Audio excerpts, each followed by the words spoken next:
Si Jaya, papagalitan ko sana kasi kinakanta niya yung Work. Yung kay Iggy Azalea. Azalea. Ano? Ano yung kanta mo? Working on my shift. Kasi akala ko sasabihin niya, working on my shift.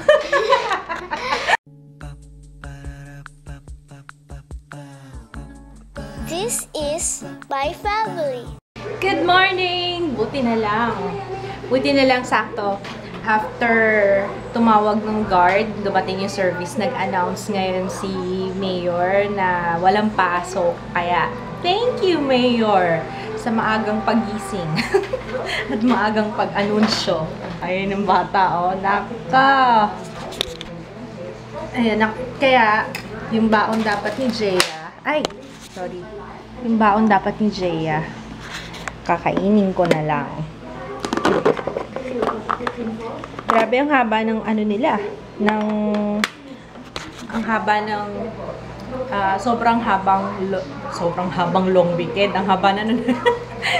Long weekend talaga. Mula Sabado, pang-apat na araw na walang pasok. Kasi kahapon, di ba, holiday. Kaya, ngayon wala na namang pasok si maulan. Yun nga lang, baha. Talagang baha ngayon sa Manila. Naku, parang babagsak na naman yung sampayan ko Naka-bend na naman, oh. Parang malapit na naman tong bumigay. Anyway, yung magkakabit ng yung magkakabit ng sampayan, si Kes, hindi pa niya nakakabit hanggang ngayon. Siguro mga 3 months. Pero nakabili na siya ng mga gamit. Pero hindi pa niya nakakabit. Nagpapakulo kasi ako ng tubig eh. Ganito kami magpakulo, wala kaming takure. So, sa saucepan, tapos pagkakulo, saka ko ngayon siya ililipat sa thermos.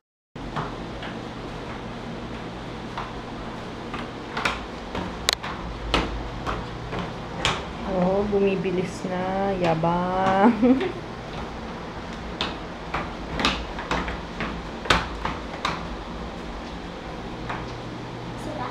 Okay, sige. Fast one.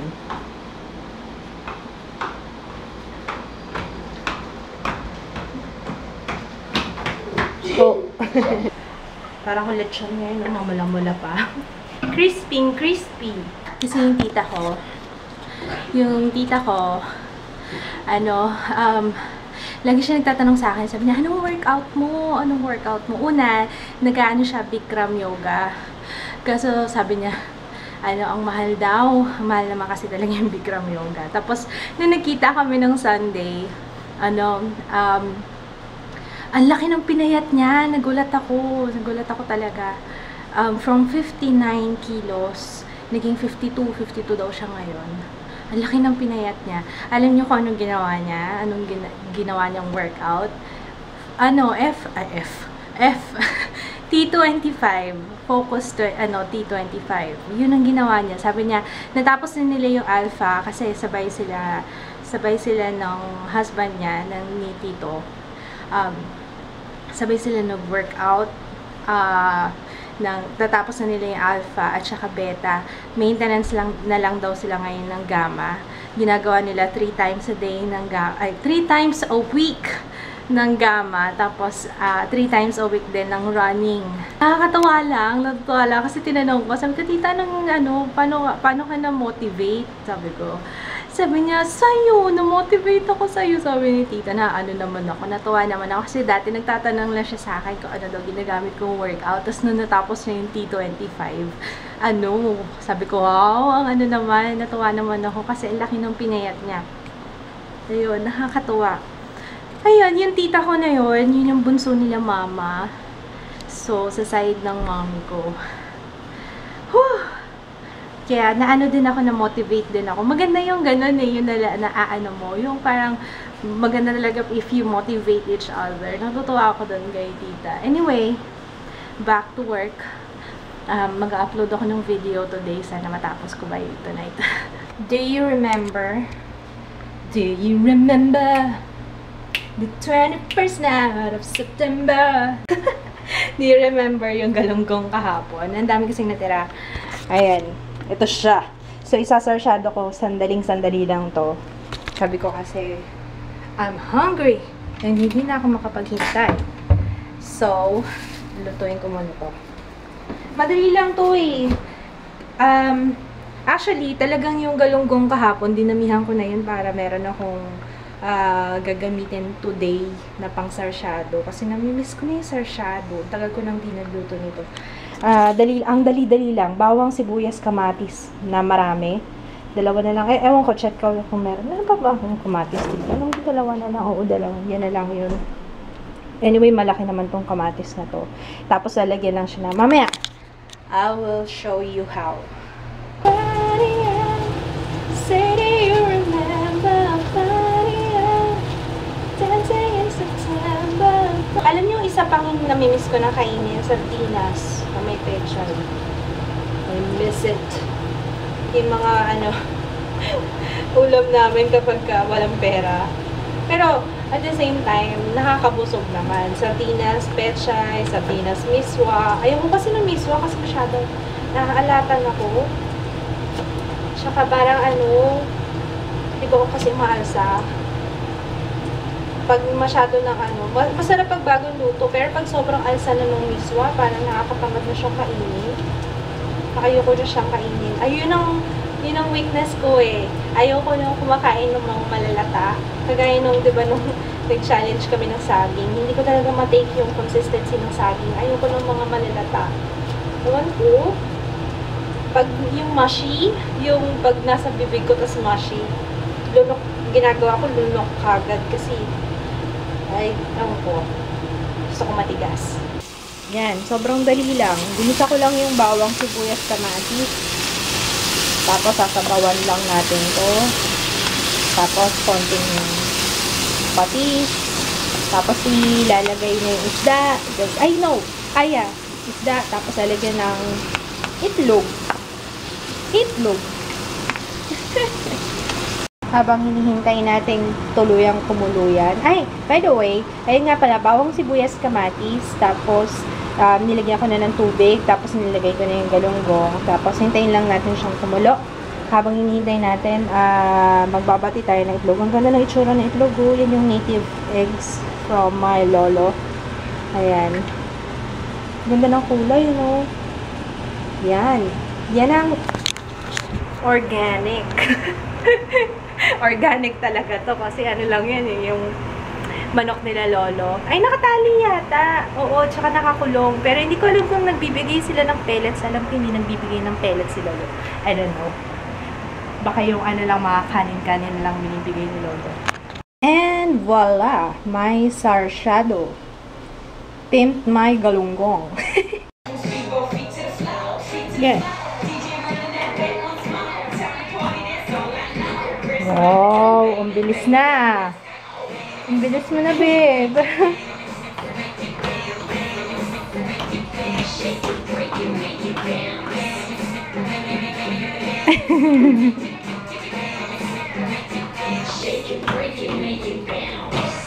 I'm so proud of myself. Oh, I'm so proud of you din. Alam nyo ba, kanina pa yan nag-rollerblades. And pause na pause siya. I have a good feeling about this. Parang 1 hour ka nang nagaganyan. Galing mo na nga Nagro-roll ka na, hindi ka na naglalakad eh. Yan, ganyan-ganyan ka lang. Next thing you know, sexy ka na ulit. Pero ayoko masyado sexy ha. Gusto ko yung may medyo chubby-chubby pa din. Gusto ko yung panggigilan. Wala kasi siyang pasok. Ayan ang ginagawa niya. Papahinga konti, tapos balik na naman rollerblades. Kasi yung ubo mo, iha. Okay, mag-aano na ako. Mag-edit ako. Hindi ko mahanap yung card ng dentista ko. Babalik ako sa kanya kasi nung isang araw, nagkaroon na ng gas-gas yung dila ko. May tumutubo dun sa pinagbunutan ng ngipin. Yung pinakalas na binunot sa akin na. Merong hindi ko nga alam, baka may naiwan, may napingas or what. Kasi nung umimpis na yung yung skin dun sa loob, lumabas siya. Sabi ko, ano to? Na-feel ko na siya. Sabi ko, ano yun? Parang may tusok. Una, akala ko, iniisip ko, mamaya may naiwan na syringe, needle, sobra naman syringe talaga naiwan. Needle or what. Tapos yun, sabi ko nga, ay ano ba ito? Babalik na naman ako dun sa dentista. Papatingnan ko. Kasi nagsugat na yung dila ko. Pero ngayon okay na yung dila. It's okay. Get up. That's life. Dust yourself off and try again. Ayun. Check ko muna. Buti na lang makapal yung padding mo sa puwet, no? Ihanapin ko muna yung reseta, ay yung number ng dentista kasi babalik talaga ako sa kanya definitely. Mukhang kailangan ko na naman, mukhang bubunutan na naman ako. Ano ba ito? Next lady, Jaya, sakit, bakit daw? Bakit daw tayo may wisdom teeth? Kasi nung dati, yung parang mga caveman pa lang, malaki yung jaws natin, maliit lang yung brain. Kaya, para madami yung teeth, tsaka marami nakakain din. Habang nag-evolve tayo, lumalaki yung brain, lumiliit yung jaws natin. May natitirang teeth, yung wisdom teeth natin. Sumasakit. Ano ko? Basta. Kaya merong wisdom teeth. Para saan daw yung wisdom teeth nung panahon ng caveman? Bakit kailangan maraming teeth? Nung caveman, ano sa tingin mo reason? Ano yung mga pagkain dati? Meat. Niluluto ba nila? Hindi.